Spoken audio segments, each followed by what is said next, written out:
Aurten ospatzen da Ziteko 50. urteurrena, eta hil honetan kasualitatea ospatzen da ere bai Jornadas Europeas de Patrimonio esaten dana. Eta orduan antolatu dugu bisita bat, Tolosako 6 eskulturatikan, bere eskultureakin edo bere familiakin. Etorri dira gurekin egotea Ricardo Ugarte, Iñaki Olazabal, baita ere etorri da Oteiza Museoaren zuzendaria, eta bi anaiak Basterretxean semeak, Jonan eta Gorka.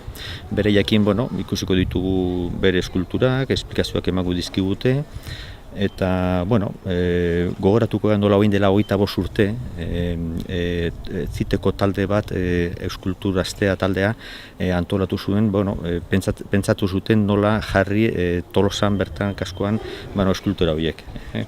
Eta, ni pentsatzen dut jendea guztu etorri dela, bereien artean ezagutzen dira, artistak dira, eta bereien artean egon dira lehenoko kontua kontatzen eta hola, eta nola dan bere mundua. Eta ni pentsatzen dut, paseo polita izango dela, eta egun polita pasako dugula.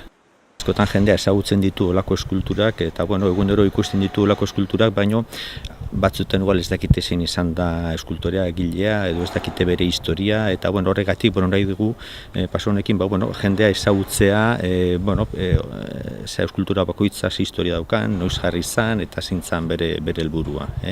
Lehen osan dut nola agia ospatzen Jornadas Europeas de Patrimonio, eta aurtengoko lema da como afekt nola